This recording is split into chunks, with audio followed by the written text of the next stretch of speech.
हम लोग को द्विघात समीकरण। ठीक, तो ये द्विघात समीकरण में सबसे पहले तो आप लोग ये चीज पता है आपको कि द्विघात क्या होता है और समीकरण क्या होता है, ये आपको पता है, क्योंकि जस्ट इसके पहले वाले मतलब कि चैप्टर 2 में हम लोग पढ़े थे कि बहुपद क्या होता है। तो बहुपद का ही एक छोटा सा बने रूप, एक्सटेंडेड रूप है समीकरण। ठीक है, तो बहुपद हम लोग पढ़े थे, द्विघात बहुपद, त्रिघात बहुपद पढ़े थे या रैखिक बहुपद पढ़े थे। तो उसी में का जो द्विघात है ना, तो उसी को हम लोग पढ़ेंगे, यहाँ पे पूरा एक चैप्टर पढ़ेंगे द्विघात। और समीकरण के बारे में हम लोग तीसरा चैप्टर में पढ़ लिए थे कि समीकरण किसे कहते हैं। तो इसी तरीके से मिला लिया जाए कि जिस भी चर का घात क्या हो, किसी भी चर का घात अधिकतम कितना हो, 2 हो, तो और उसमें क्या हो, और उसे क्या कहते हैं हम लोग, द्विघात कहते हैं। ठीक है, और जिसमें बराबर का साइन हो उसको क्या कहते हैं हम लोग, समीकरण कहते हैं। ठीक है, बराबर का साइन तब आएगा जब एलएचएस और आरएचएस दोनों रहेगा। तो जैसे कहने का अर्थ क्या है कि हो सकता है कि 2x + 5 बराबर 0 भी हो सकता है, यानी कि दो साइड हो गया कि नहीं हो गया। और इस तरीके से लिखने का मतलब क्या हुआ कि ये 0 के बराबर है, ये वाला टोटल वैल्यू कितने के बराबर है, 0 के बराबर है। या फिर ऐसे भी लिखा जा सकता है कि 5x + 2 बराबर 3x प्लस में 3, ऐसा भी लिखा जा सकता है। यानी कि दोनों साइड हमारा आ गया कि नहीं आ गया। जब दोनों साइड में हमारे पास आ गया तो एलएचएस, इसको कहते हैं हम लोग एलएचएस। ठीक है, इसको क्या कहते हैं हम लोग, आरएचएस। ये बातें समझ में आ गई आपको, समीकरण किसे कहते हैं। द्विघात भी समझा दिया आपको, जैसे x² हो गया, यहाँ पे जैसे कि मान लीजिए कि 2x² भी हो सकता है, या फिर ऐसा हो सकता है कि 3x² + 5x + 3, ऐसा भी हो सकता है। यानी इसमें से अधिकतम घात कितनी है, 2 है, यानी कि अधिकतम घात क्या होना चाहिए, 2। अगर 2 से कम है तो भी द्विघात नहीं है, और 2 से ज्यादा है तो भी द्विघात नहीं है। जैसे कि अगर एग्जांपल की बात करें तो 3x², ऐसा 3x³ अरे यार 3x³ + 5x² + 2x + 1, बताइए द्विघात है कि नहीं है, द्विघात नहीं है, क्योंकि इसमें घात 3 आ गया है। ठीक है, चलिए अगर हम ऐसे लिख दें कि 3x + 5x² + 7, अब बताइए द्विघात समीकरण है कि नहीं है, द्विघात समीकरण, द्विघात है बट समीकरण भी नहीं है, द्विघात है बट अभी समीकरण नहीं है। कुछ ऐसा भी लिखा जा सकता था कि 3x7 + 3x², ये बताइए द्विघात समीकरण है कि द्विघात है कि नहीं है, द्विघात है। यानी कि ये घात जो है ना, ये बीच में रखिए, लास्ट में रखिए, पहले रखिए, इससे कोई मैटर नहीं करता है, कहीं भी रखिएगा मैटर नहीं करेगा, बस सबसे बड़ा घात क्या होना चाहिए, 2 होना चाहिए, तो द्विघात हो जाए। ठीक है, चलिए अब यहाँ पे एक चीज और भी दे देता है कभी कभी आपसे बच्चे को फंसाने के लिए, क्या करेगा देखिएगा, यहाँ पे मान लीजिए दे दिया 9x के पावर 3, माने 9x के पावर 3 माइनस का कर दिया 1, फिर क्या कर देगा प्लस का 5x + का 3, मान लीजिए कर दिया। और बताइए द्विघात बहुपद है कि नहीं है, द्विघात है कि नहीं है, क्योंकि 9x 3 में से जब एक हटेगा कितना हो जाएगा, 2, और ये हो गया 5x + का 3। इस तरीके से भी क्वेश्चन घुमाया जा सकता है। ठीक है, क्वेश्चन कैसे पूछा जाएगा ये किसी को पता नहीं है, लेकिन जितने लॉजिक बन सकता है हम उतना तो लगा ही सकते हैं उसमें, हो सकता है ना। तो इसी तरीके से अब आपको आई थिंक आपको बहुपद भी समझ में, द्विघात भी समझ में आ गया होगा और समीकरण भी समझ में आ गया होगा।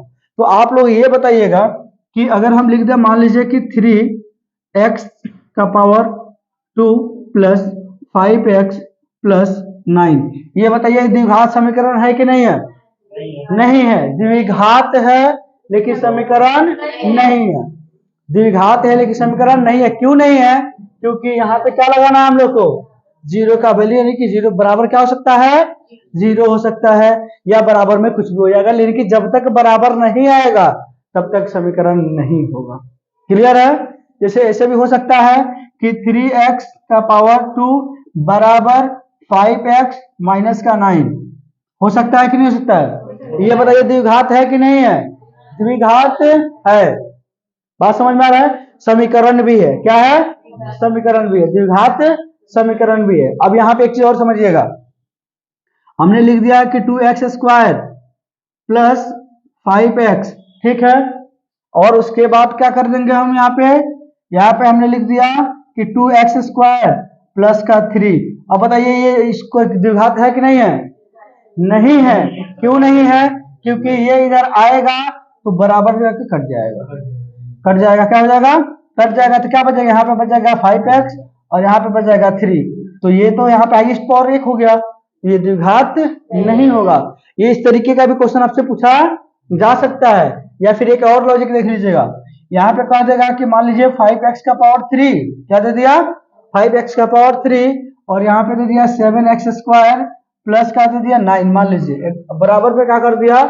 5x³ plus 3x plus 2। अभी बताइएगा क्या है? द्विघात है कि नहीं है?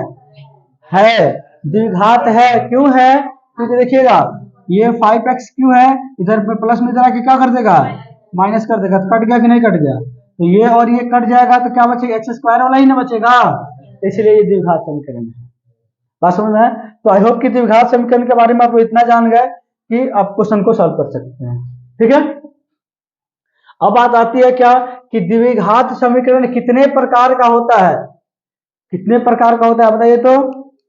द्विघात समीकरण कितने प्रकार का होता है? जल्दी बोलिए, पता है आप लोगों को? तुम लोग को पता है जी? हैं? हाँ, द्विघात समीकरण देखिएगा यहाँ पे। द्विघात समीकरण का सबसे पहले हम देख लेते हैं, द्विघात समीकरण का मानक रूप होता है। क्या होता है? मानक रूप क्या होता है?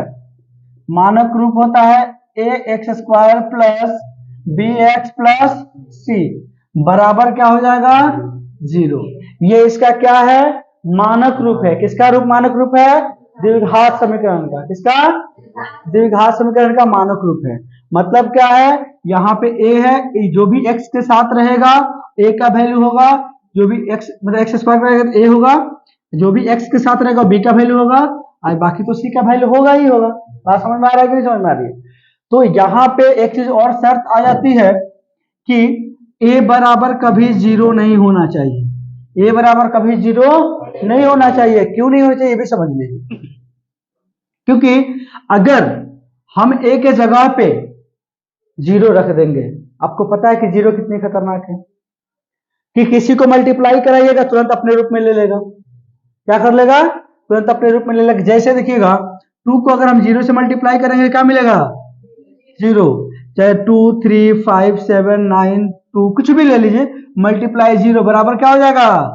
0। 0 में इतनी पावर है कि किसी को वैल्यू कर देगा 0। तो अगर यहाँ पे अगर हम मान लीजिए a की जगह पे 0 लिख दें तो देखिएगा 0x² प्लस का bx प्लस c बराबर क्या हो जाएगा? 0। तो अब ये टोटल वैल्यू क्या हो गया? 0 हो जाएगा नहीं हो जाएगा? 0 में x² से गुना कीजिएगा तो क्या मिलेगा? 0। तो अब ये हो गया आपका 0, अब प्लस में bx प्लस में c बराबर 0। अब ये बताइए द्विघात समीकरण है कहीं से? क्या हो गया? ये द्विघात समीकरण नहीं है। क्या नहीं है? द्विघात समीकरण नहीं है, इसीलिए यहाँ पे कभी भी 0 नहीं होना चाहिए। ठीक है, ये द्विघात समीकरण नहीं है। बात समझ में आ रहा है कि नहीं समझ में आ रहा है? चलिए, तो इसीलिए हाँ एक चीज और हो सकता है कि b बराबर 0 हो सकता है, c बराबर 0 हो सकता है, बट a बराबर 0 नहीं हो सकता है।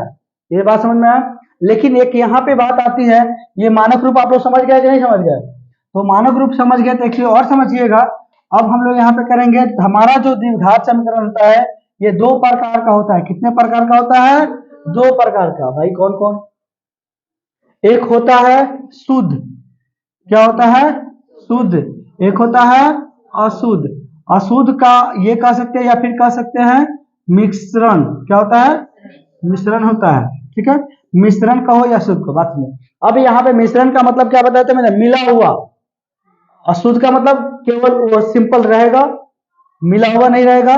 लेकिन अशुद्ध का मतलब मिला हुआ। जैसे पानी हम लोग पी रहे हैं या हवा ले रहे हैं तो अशुद्ध है। अशुद्ध कैसे है? कि उसमें बहुत सारी चीजें मिली हुई है। अशुद्ध है कि नहीं? तो उसी तरीके से अशुद्ध कब होगा, जो चीज की रिक्वायरमेंट है उसके अलावा भी अगर कुछ है तो वो क्या है, अशुद्ध है। ठीक है, अब देखिएगा यहाँ पे अशुद्ध और शुद्ध में थोड़ा सा डिफरेंस बताते हैं हमको। यहाँ देखिएगा, अगर यहाँ पे A x square plus B x plus C बराबर क्या हो गया, 0,